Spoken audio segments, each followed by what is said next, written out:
Welcome everyone to Make It Make Sense with Monique Pressley. I'm your host, Monique Pressley, and I am excited, enthused, thankful, grateful, as always, for you to be here with us today. Happy Monday! It is Motivation Monday, and for sure, you're going to leave this 30 minutes motivated. But as always, our promise to you here at Make It Make Sense is to do exactly what the show name says. We take the complicated topics, dial down the bickering, the noise, the strife, and bring you the who, what, where, when, why. We offer you information and inspiration so that you can live better, more fulfilled, thriving lives. And today we're going to do that to the best of our abilities. And I am so excited that you are going to get to experience in person this sister. But before I introduce her, I can't really think of a better way to introduce her than through her work. So I'm going to give that a try. Hopefully it works. Ketanji Brown Jackson, her crown shines. A crescendo of little girls affording themselves an imagination. Line up for the front line, polka dot dresses, striped ankle socks, and black shoes. They watch the world from this place they've been told is the battlefield. They only know what their stomachs have told them, their hearts connected by a thread of courage men have yet to own. In this monumental moment, a little girl in pigtails named Ketanji is coloring in her father's lap. He is balancing law school and possibility is delicately being wrapped around a daughter who does not know boxes or boundaries. Hope is embedded in her bloodline gift. She safely uses her imagination to draw her life the bright, beautiful way she saw it. So when a high school counselor told Ketanji her sights were too high, she was not discouraged. With focus, without intimidation, she spoke her dreams of Harvard into existence. She did what all Black girls are forced to do when they are told by others they are not fit for prom queen or lead anchor or tenure or CFO or vice president for that matter.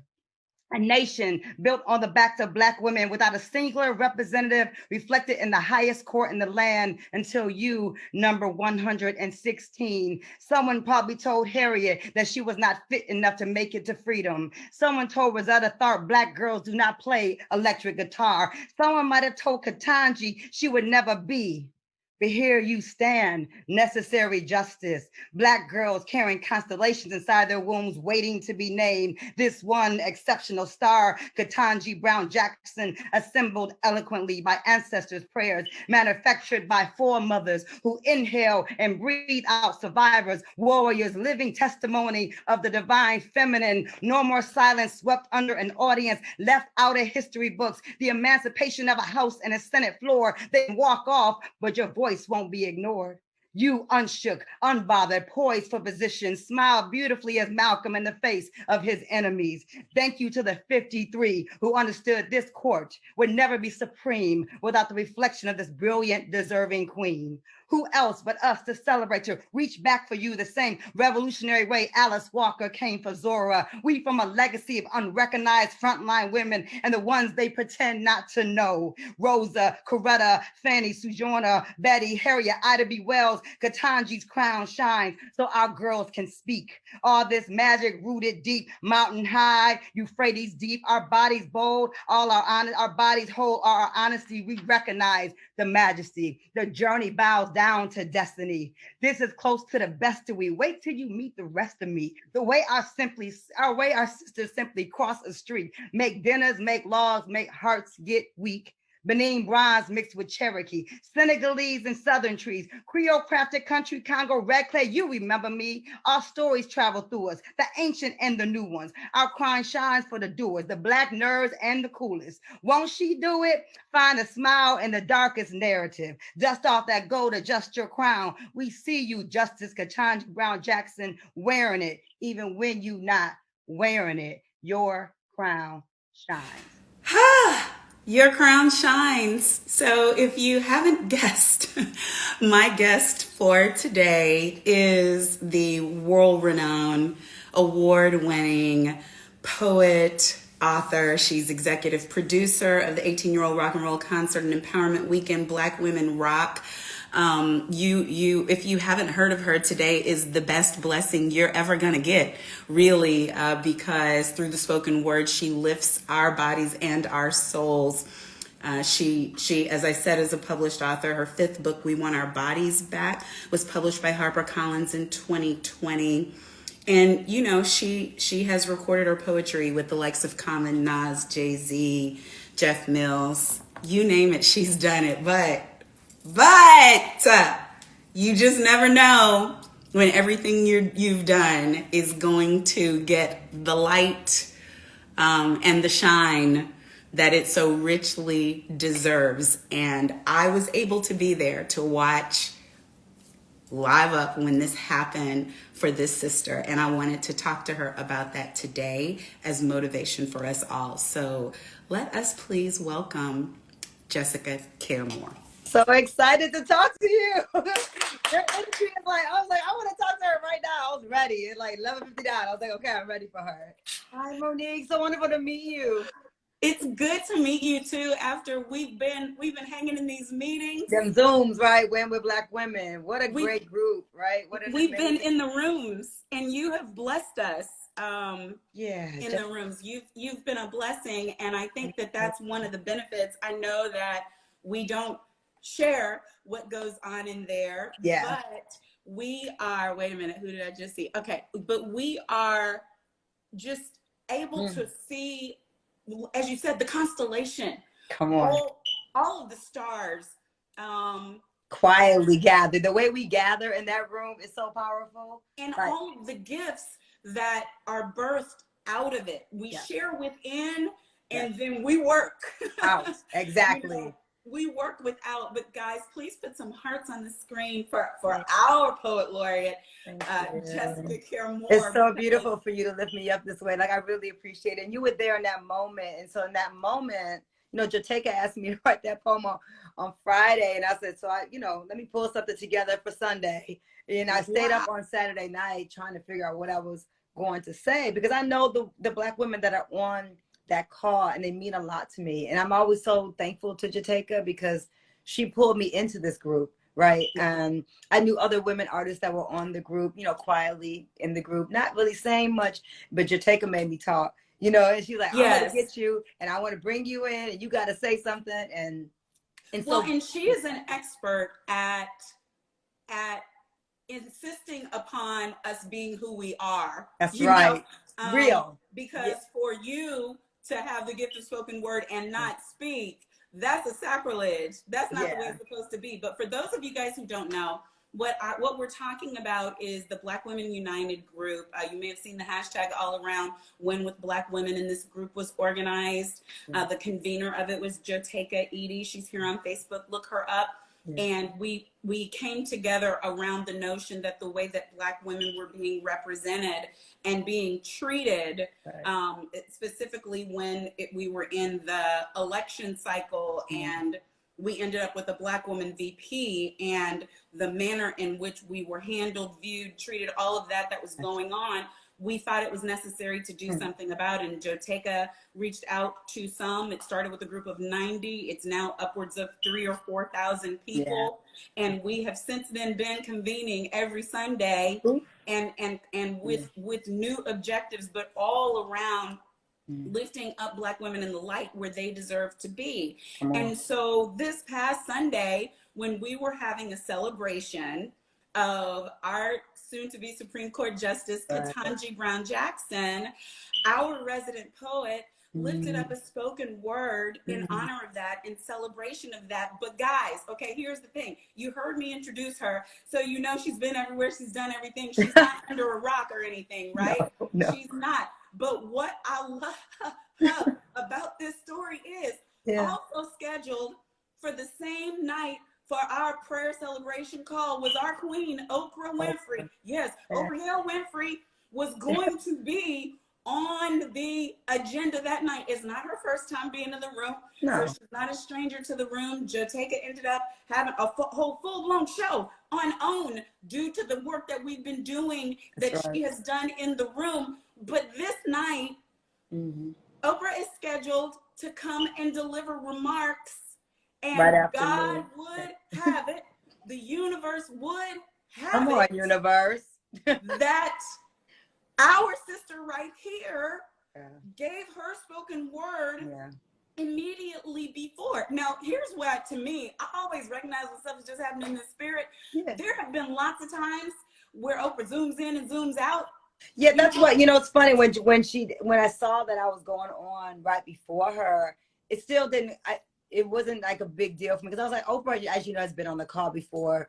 And so for me, I was reading it for the women on the call. I like wasn't Exactly. And then I saw that she was going after me, but I knew that I was like, her assistant could just be tapping her assistant, her whoever. as soon as it's time. We had people coming in kind of the regular way, and then we had people getting pulled from the sides. It could have been a whole lot of different things. Yeah. But what ended up happening is we all were blown by the poem that you all just heard, and we were all amening and tear shedding and doing our thing. Yeah. And then Joteka brings on Queen O, and as she starts talking, the first thing she says is, and I love spoken word. No, she was said the first thing she said was, Jessica Caramore, I need you to send me. I'll never forget it. She's like, I would need you to send me that poem. Yes. And I was like, yes, because she loves spoken it was a word. Poem. Yeah, it's a poem. Because I want to be clear though, because people do say spoken word. I am a poet and writer. Like, We Want Our Bodies Back in my 5th book, so I'm a writer. It's not freelance.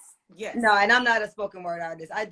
People call it, I'm a poet that I'm a Black poet. So when I speak, people hear poetry spoken well. And so they got to give it a name. And, so that's what we call it. And I do a lot of work with music. So when I'm doing music and that kind of thing, it's more spoken word. But at my core, I write books, And so to hear her, the thing is, what she did for me in that moment was beautiful. But the bigger thing, as you know, is like blogging about it the next day and then publishing. Which is the rest of the story. So because the Win with Black Women organization does not play in the next 15 seconds, I'm sure, but think about this also. We don't usually record. Yeah, well, they record, but they don't share the recording. And it's not always recorded. Yeah. Like some nights you log on and they say, and there's been a pull and tug about that, but I was so thankful that we had it. Because then it was, and it's not that you couldn't do it again, but we had it the way that it was shared, the way that she heard it. Yeah. And so, guys, in a matter of days, Oprah is sharing on Oprah Daily that she was on this prayer call and heard Jessica Caramore, and they insert the poem. And so now the 1.8 million people who are just on Instagram get it. Yes. All the millions of people who are on Twitter get it. All the people who are subscribers to O Magazine get it, because the light, the thing about it is like you can be ready and ready and ready and ready and ready and ready and ready and ready because you weren't found unready. It wasn't like some spotlight got shown on you when you were, I'm messed up by it. But that was the reason why I wanted to talk to you, because it's not, what is it like when what you've been doing for the love of it?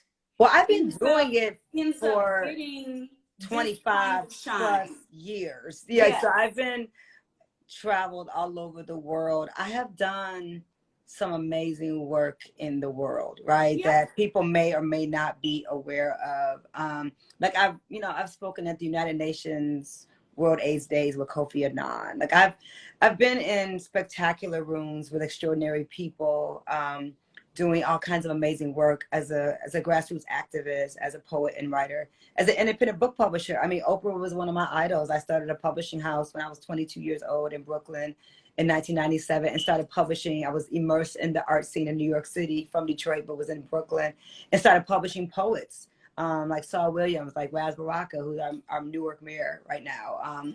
And so I've been doing that similar work on my own. I told someone, I'm my own independent machine.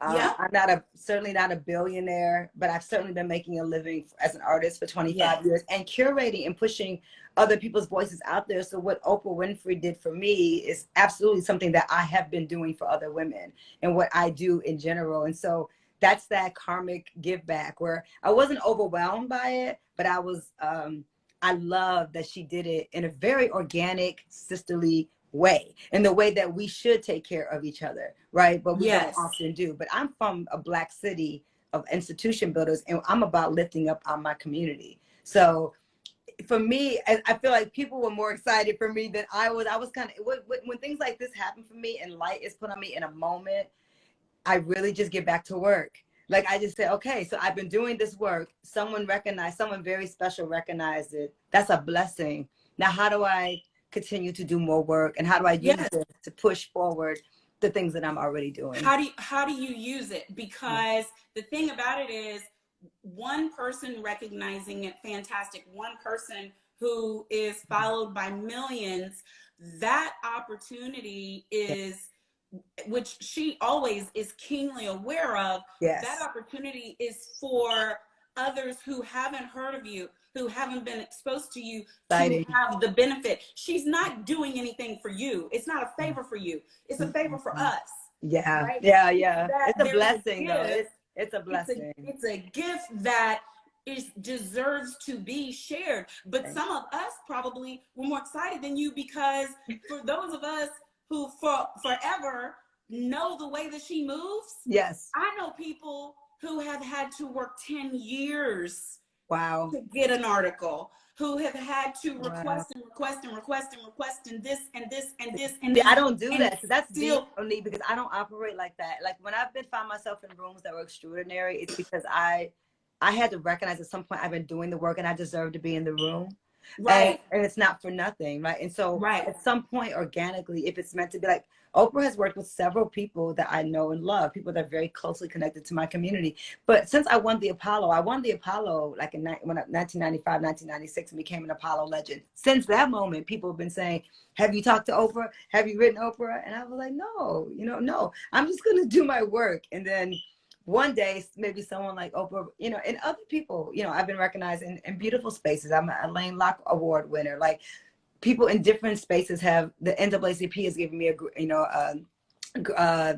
Great Expectation Award. What was there on the dais with Joe Biden before he was president, and reading for, so Joe Biden knows my work. And so there's people that know your work, but he didn't do anything with that information. So what Oprah did is, like, she took in some information. She was moved. Which, that's what I'm saying. To immediately do that. To immediately do it. She didn't wait.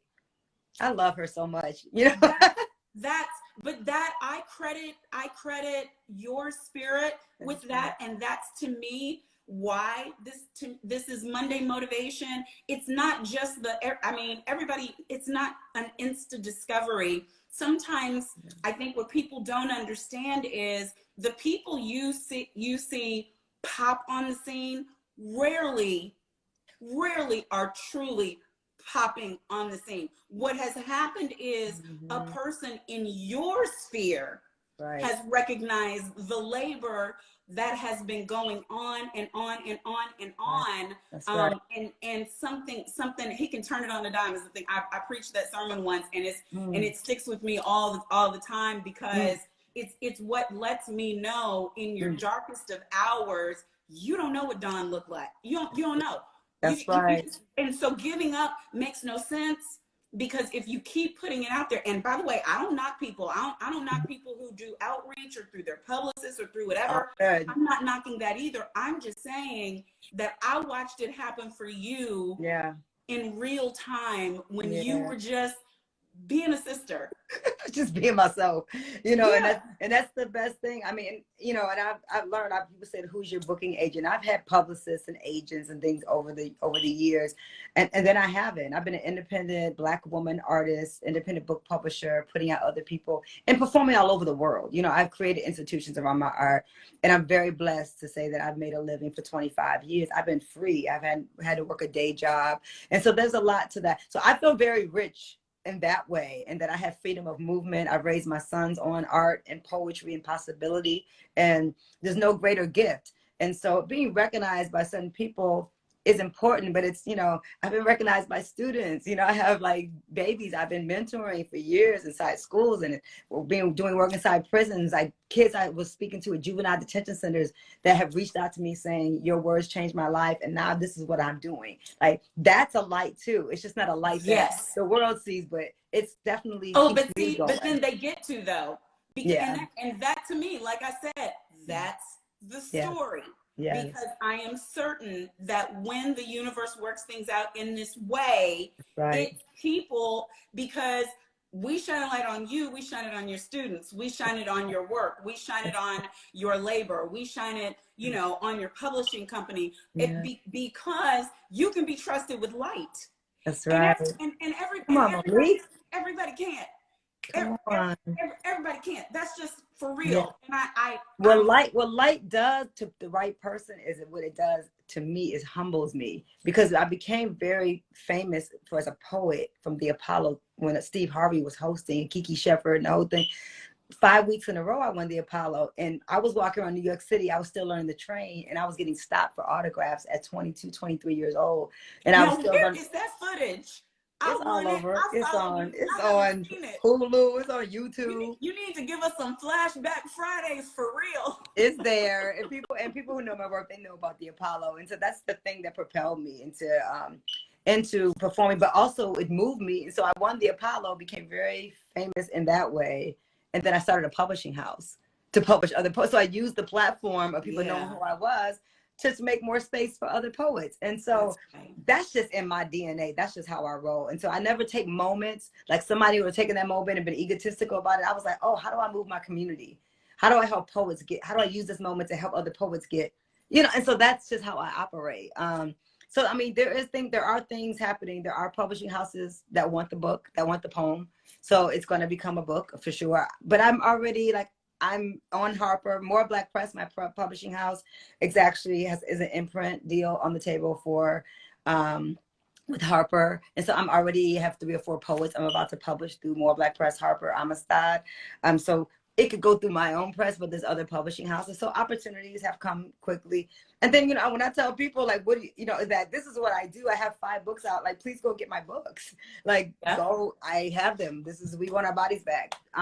It won the American Library Association Black Caucus Award in 2020. It came out during the pandemic. I was the first Black woman poet to be published on Harper since Gwendolyn Brooks. So more radical, revolutionary, because radical Black women's voices like mine don't always get put in those rooms. And that's why it's very important. What you're saying is it means a lot to me, because the people, I can see myself, I look at Oprah and I see myself. I don't see myself as outside of that world at all. But other people sometimes separate us in ways that's very, I don't know, it's disturbing to me, where like you and I look at you, I see my sister. I see a sister that's in the same journey that I'm on, that wants similar things for our people, for our community, for women in general. Why are we in the same rooms more often? And so, hopefully this will be part of that understanding, is that, listen, like, you know, because if I was in Oprah's position, I would have done the same thing. If I heard a young sister poet doing that poem and I had the power to put it and publish it, I would do it. I've been doing it without her. Like, Black Women Rock, this thing I've been doing for 18 years, is to celebrate Black women who play rock and roll music, who don't have platforms, who don't get radio play from Black urban radio or white rock radio stations. And I do this amazing rock concert. I've been doing it 18 years. I haven't been doing it 18 years with millions of dollars. I've been doing it from the bottom of my heart, with every dollar I can get, to bring these women in. 12, 15-piece orchestra. We're annual in Detroit. We've done it in New York. We've done it in San Francisco, Pittsburgh, other places. But if I was a white woman doing this work for women who, they would give me the money that they had it for Lilith Fair. You know, but I'm supporting Black women rock and roll artists. You know, I've had Nona Hendrix and all kinds of wonderful women do the show. But how do we get behind these women like me who are doing this kind of work, and we don't feel like we have the support system or the light always on us? But we still do the work, though. We still gonna get it done. I think that teaching is by example, right? And so what we watched happen just in all of the paying it forward, and even now in this interview, the paying it forward, I believe that this is what shows our sisters who are coming behind us, and even our peers, because for every one of you who's anxious to shine a spotlight on another artist, for me, who's anxious to shine a spotlight on another sister, for Oprah, who's anxious to put somebody's talent and gift into the world, yes, we have ones who are afraid, especially in this climate, Jessica, yes, especially in this climate, because listen, you put your name on the wrong one, it's just real. They'll take, yep, it'll be an albatross around their neck, wow, your neck too. We just never know. And so some of us live in a fear, yeah, not just an insecurity or selfishness, because that is there too, but also a fear, like, I didn't work so hard to get here, I can't afford. And so I love the freedom that you come with. Yeah, no fear. I got the Nina Simone no fear attitude. Yeah, I don't do fear. I can't, because my work is always going to be in that space where I've had people invite me to spaces, Black folks too, who are afraid of what I was going to say, right? But they love me, they want me to come, but what is Jessica, we just don't know what we're going to get. We don't know what we're going to get. We love you. Out. We just don't know what we're going to get. What you're going to get is honesty and authenticity, right, which is something that we should have more of, and not be afraid of our people, Yes. And sometimes you got to bring an artist in that isn't going to say the flowers and the butterflies. Now we have to actually put our finger on, because I mean, in the poem, I'm recognizing what. You came.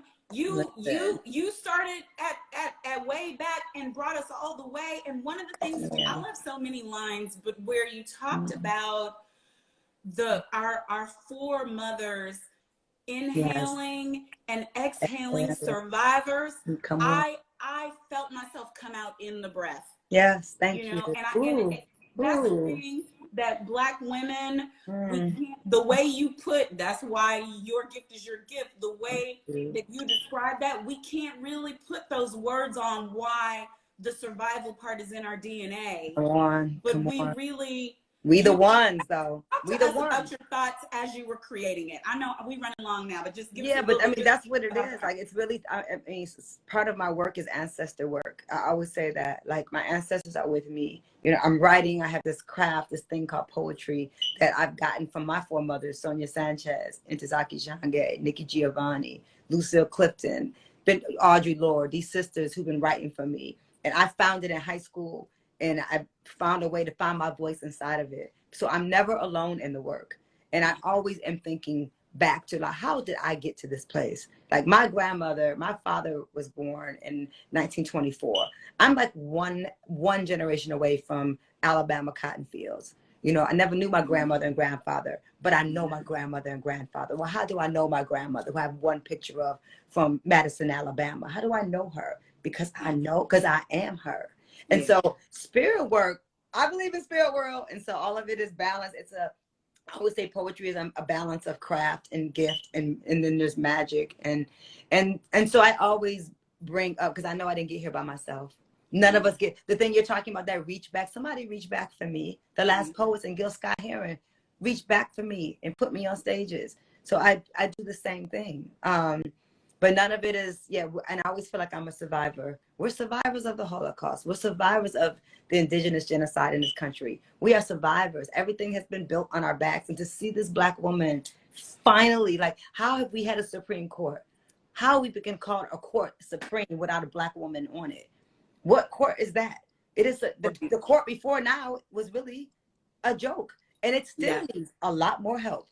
They need a lot more of us in order to get this universe correct. Black women are going to be the ones to do it, because we are the spiritual center of this place of humanity. We birthed it, we made it happen. And so it's been a long time coming. It was incredible to watch our vice president, that Black woman, who I've written poems for her too.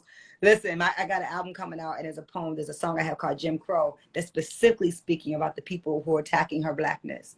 Like, I took such personal issue with it. Like, we're not going to play those apartheid games. We're not going to separate Black women for other Black women anymore. We're not going to do that. And so it was just like, it meant a lot to see her. And I know that what that does to little girls, because I never saw, right? And when we were little girls, there was no Black women on a Supreme Court. And so, but how many of our issues, our civil rights issues and things had to go to that place? And we had to get white men to decide if we were valid, if our stories were worthy, if our lives had meaning, if we were human beings too. We had to go to that court to ask people who don't look like us. Yeah. Don't even go to the bathroom like don't us. have any framework of understanding our experience living.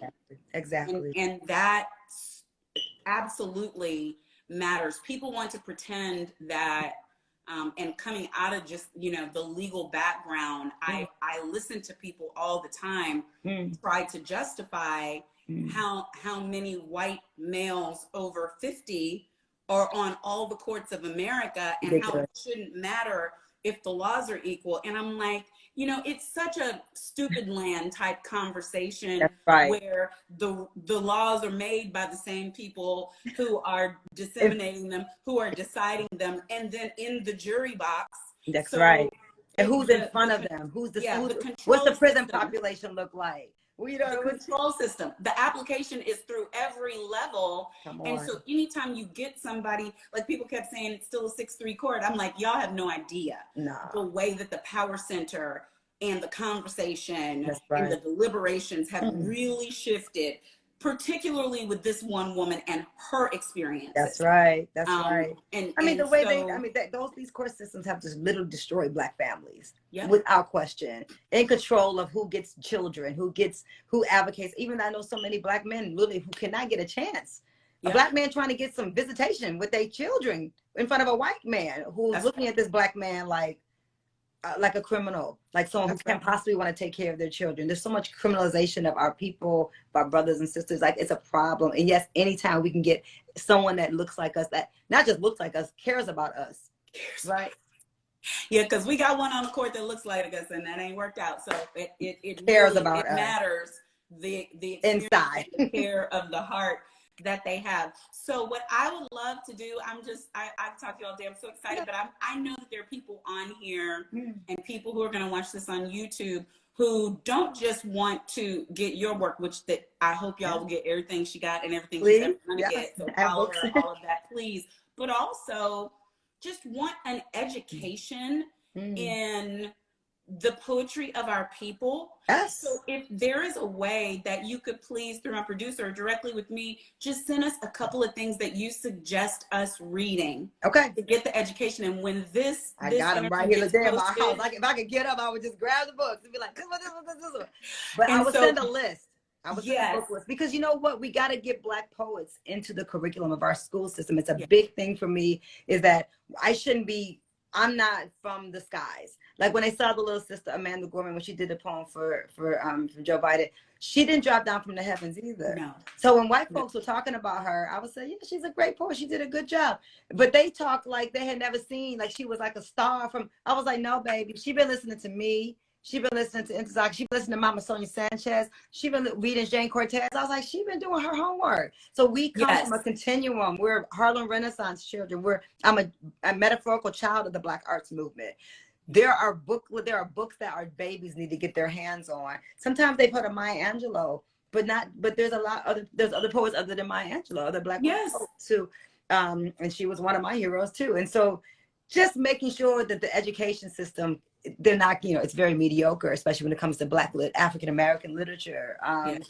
It's unfortunate because we are a very important part of American literature, but we're left out, or we're just one chapter, or poetry is just a left wing. But poetry is a very powerful tool inside of these schools. And I've done my best at getting inside of a lot of them, especially here in Detroit, but I've been in schools all over the country and in prisons and jails, showing them how poetry can be such a great space for young people to tell their stories. Right. Yeah, and so I would love to be able to share that, because there are many parents like me, our kids are up to their neck in the requirements through the school year. Summer reading is culture reading in our house. And my kids have become hooked because when they get the rest of the story, they're like, oh, okay. Yeah. So my daughter, who's about to turn 16, one of her favorite things to say, and I crack up every time she says it, I don't correct her. I just laugh because this isn't her teacher's real name, but let's just say her teacher's name was Miss Sterling. She's like, Miss Sterling was lying and testifying. They don't even, that was our middle school teacher. She's like, Lord, I don't even think Miss Sterling knows how many lies she told us. I want to Wow. tell her Wow. how Wow. she thought she, and this is like a progressive teacher, but still just missing the mark. Well, ill-equipped. Well, they came out the same education system, so they don't have enough information. And I tell my son, you know, like I tell him he's 15, same 10th grader, and he says, I tell him, I said, the school's only gonna give you so much. I said, if you want to know information and know and learn, you better got open up these books that your mother has in this house, because that's I'm self-taught. I taught myself. My school was not giving me enough. I was an honor English student. I wasn't getting enough. I wasn't getting fed enough. I had to go to the library so I could go find myself inside this other work. And so, well, even right now, I'm not in front of my bookcase. People don't know this. I'm in front of my daughter's bookcase. And so the things that are back here, color of law, death penalty, the new Jim Crow, I mean, it's things that I have read, but it's things that she's like currently engaging in and embracing, and I'm so appreciative of we're gonna get her these books, though. We're gonna get her some poetry books. We're gonna get my book on the poetry. I want them on the shelves. I want them behind me for every show, so people who are just being nosy and looking can see. So we need your list, but I just appreciate you sharing this time with us. You're amazing. Thank you. And for every good thing that's coming to you. Thank you. It really is. I know you've been in this for over a quarter century, but you are so much at the beginning of things. Let me just speak that for me. You're just at the beginning of things, and I am so thankful that now is your time and your moment again and again and again, because you can be trusted. So I'm excited. Oh, I love you. I like this. Thank you. I'm excited. Yes, you can be trusted with light too. So light recognizes light. I say it often. So thank you for bringing me on. As soon as I saw your energy on your page, I was like, okay, I can't wait to talk to her. Anytime. And let's please stay in touch. And I'm sure that your producer gives you my personal information to you so that we can talk. Yes, absolutely. All right, sis. Thank you so much. It's Blessings, been an honor. Jessica. All right. Bye-bye.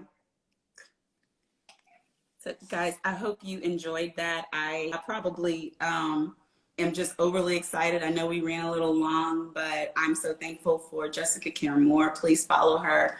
Please get her works. Please support her, because this is who we are. This is just all the beautiful, bright brilliance that is us. And by us, I don't mean Black folks. By us, I mean human folks. We are enmeshed in all of it. So thank you for joining us today. Got a great show planned for you again tomorrow. And if you are not subscribed to my YouTube channel, that's where all the full episodes land. So please subscribe to Monique Pressley TV.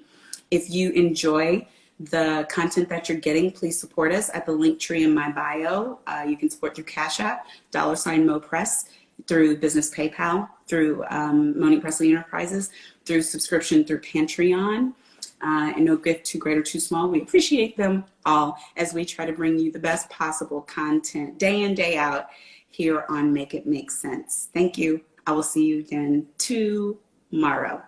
Bye-bye.